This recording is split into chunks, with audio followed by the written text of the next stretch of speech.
किं ब्रूमस्त्वां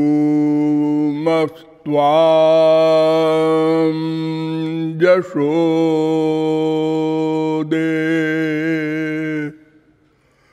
काति काति सुकृतक क्षेत्र वृंदानि पूर्वम्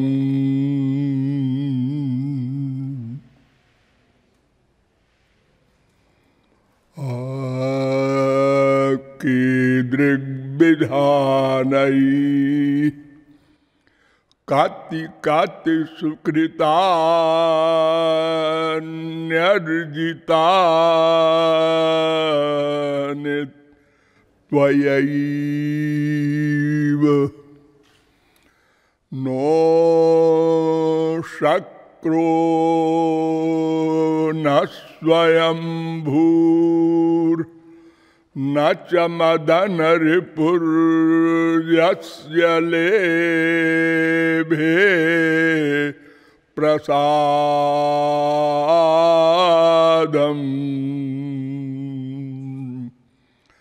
तत्पूर्णं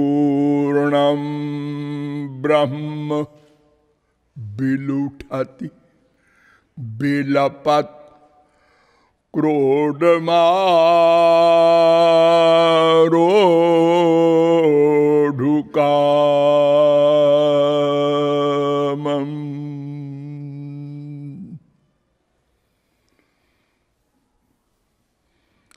नमो ब्रह्मण्यदेवाय गो ब्राह्मण हिताय च जगद्धिताय कृष्णाय गोविन्दाय नमो नमः। यो ब्रह्माणं विदधाति पूर्वं यो वै वेदांश्च प्रहिणोति तस्मै तग्वं हा देवमात्मबुद्धिप्रकाशं मुमुक्षुर्वै शरणमहं प्रपद्ये। जगदाराध्याराध्याराधावराधक महानुभाव, नियमानुसार थोड़ी देर भगवन नाम संकीर्तन कर लीजिए। पश्चात अगला विषय प्रारंभ होगा। भजो गिरिधर गोविंद गोपाला।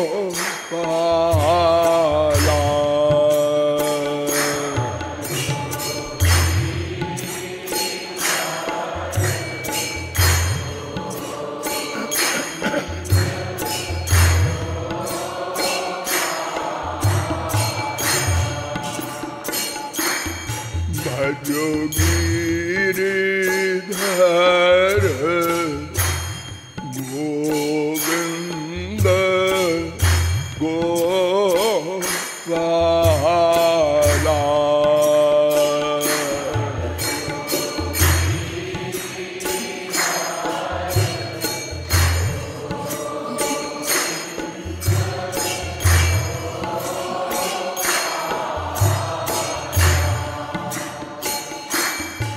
भजो गिरिधर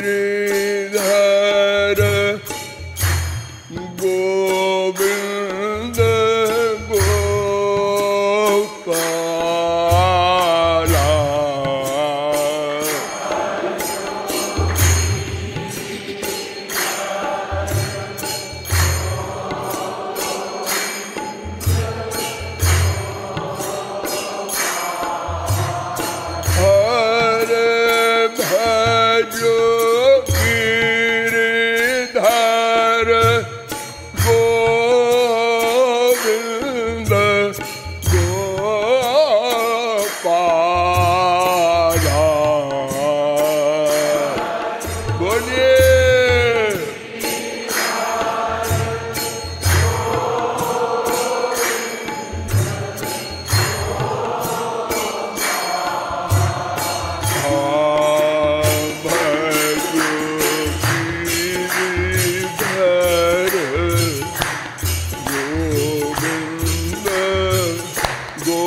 गोपाला।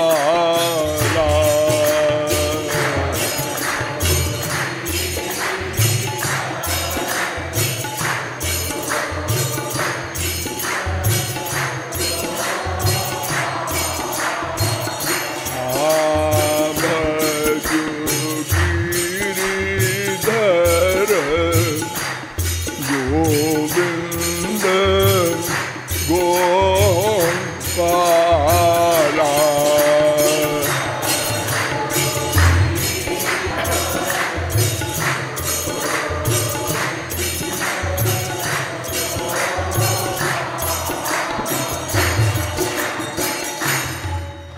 बोलिए लाडली लाल की। अब आप लोग सावधान हो जाएं। मैं कौन, मेरा कौन, इन दो प्रश्नों को हल करना है।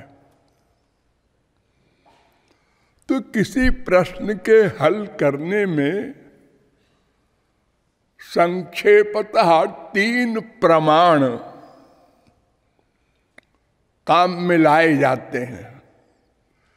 पहला प्रत्यक्ष प्रमाण, दूसरा अनुमान प्रमाण और तीसरा आप्त प्रमाण या शब्द प्रमाण। तो प्रत्यक्ष प्रमाण तो बहुत लिमिटेड ज्ञान देने वाला है। प्रत्यक्ष माने सामने आंख के, कान के, नासिका के, रसना के, त्वचा के, मन के, बुद्धि के, इन सब का जो अनुभव है प्रत्यक्ष, उसको प्रत्यक्ष प्रमाण करते हैं। तो आंख से हम कितना देखते हैं, कितनी दूर तक देख सकते हैं, उसकी विचारी की शक्ति है कितनी। कान से कितनी दूर का हम शब्द सुन सकते हैं, नासिका से कितनी दूर की गंध ग्रहण कर सकते हैं। सोचो, हमसे अच्छे तो पशु पक्षी हैं। गीध की दृष्टि कितनी तेज होती है, कुत्ते की नासिका कितनी तेज होती है। जहां मनुष्य फेल हो जाता है, कुत्तों की हेल्प ले करके और मक्कारों को पकड़ते हैं। तो हमारा ये प्रत्यक्ष प्रमाण तो संसार में ही परिपूर्ण नहीं हो सकता। अरे सोचो न, आपके अंदर क्या क्या है। ये मन क्या चीज है, किधर रहता है, किसी ने देखा? बुद्धि कहाँ रहती है, किसी ने देखा? तो प्रत्यक्ष प्रमाण के आगे अनुमान प्रमाण आता है। उससे बहुत काम चलता है संसार में। अनुमान से यहां धुआं दिख रहा है दूर से, इसका मतलब वहां आग होगी। बहुत सारा काम संसार का हमारा अनुमान से चलता है, तर्क से चलता है। लेकिन बहुत सा एरिया ऐसा है जहां नैषा तर्केण मतिरापनेया। कठोपनिषद 1:2:9 तर्का प्रतिष्ठानात् वेदांत 2:1:11 यानी उसकी भी एक सीमा है। तो अचिंत्या खलु जे भावांस नतांस तर्केण योजयेत्। जो अचिंत्य भाव हो, विचार हो, लक्ष्य हो, प्राप्तव्य हो, वहां तर्क नहीं ले जाना। यानी स्पिरिचुअल जगत में तर्क का प्रवेश नहीं, क्योंकि तर्क करने वाला तो मन है, उसी का दूसरा रूप है बुद्धि, चित्त, अहंकार। ये सब माइक है। इसलिए ये भगवान के विषय में, भगवान संबंधी मामलों में प्रवेश ही नहीं पा सकते। इसलिए शब्द प्रमाण के द्वारा आप लोगों को बताया गया ये मैं कौन है, मेरा कौन है। तो उस संबंध में वेदों के द्वारा बताया गया। मैं समझता हूं लगभग 70-80 उपनिषदों के द्वारा, उनके प्रमाणों के द्वारा मैंने आपको अब तक बताया है मैं कौन हूं।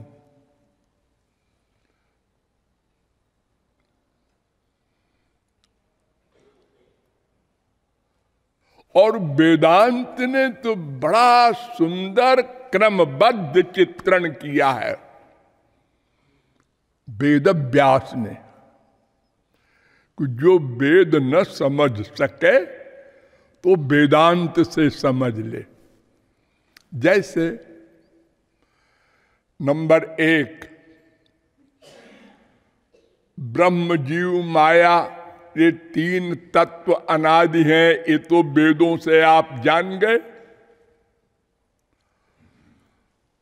इसमें जो मैं नाम का जीव है ये ब्रह्म का अंश है।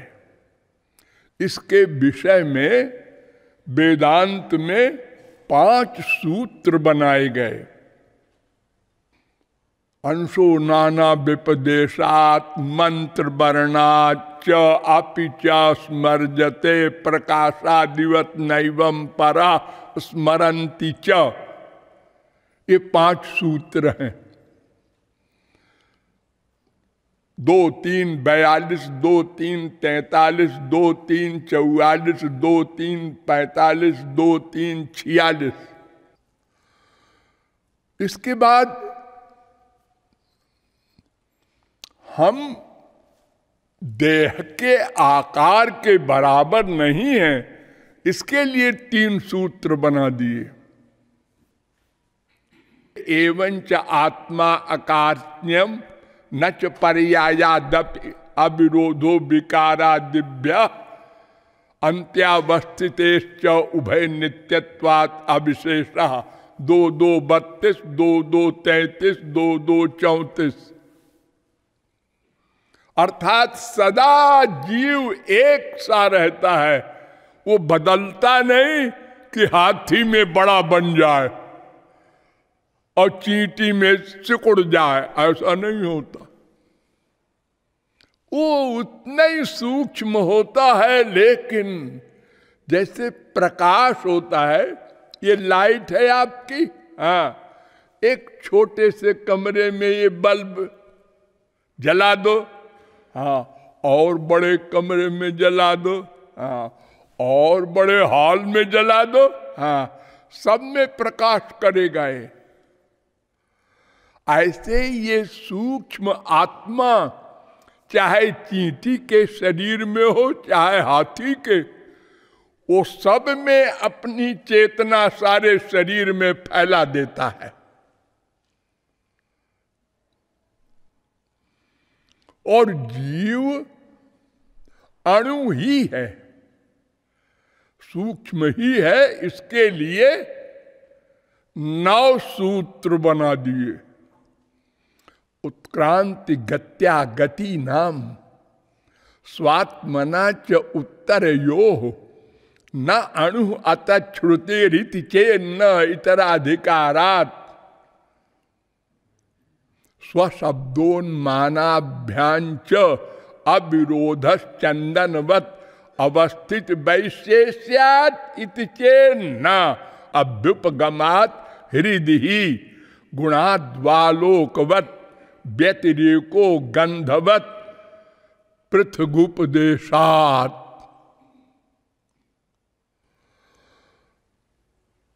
2-3-20, 2-3-21, 2-3-22, 2-3-23, 2-3-24, 2-3-25, 2-3-26, 2-3-27, 2-3-28 इन 9 सूत्रों में ये सिद्ध किया ये जीव अणु ही है, जिसका पहले सूत्र का भावार्थ बड़ा प्रमुख है कि देखो ये मृत्यु के बाद जीव बाहर निकलता है और इंद्रिय मन बुद्धि को साथ लेकर जाता है। तो अब ये अगर सर्वव्यापक होता तो जाता वाता क्या, निकलता उकलता क्या? वो तो जैसे ये हाथ के बीच में आकाश है, अब हाथ को हटा लो बस वो बड़ा आकाश हो गया। ऐसा नहीं है, वो जाता है और फिर लौट कर आता है, कर्म फल भोगने के बाद जन्म लेता है, बार बार जाता आता है। ये पहले सूत्र का अर्थ है। इसी प्रकार अनेक प्रकार के भावार्थ से युक्त 9 सूत्रों में बताया कि वो हृदय में रहता है और सारे शरीर में चेतना फैलाए रहता है।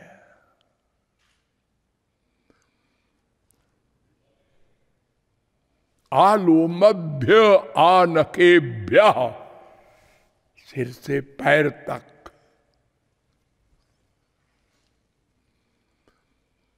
और फिर आगे कहा कि ब्रह्म और जीव में बहुत भेद है। अधिकंच भेद निर्देशात् अस्माद्वच्च तदनुपपत्ति 2:1-22, 2:1-23 बिल्कुल स्पष्ट। पृथगुपदेशात् भेद व्यपदेशात् 1-3-4 भेद व्यपदेशाच्च 1-1-18 भेद व्यपदेशाच्चान्य 1-1-22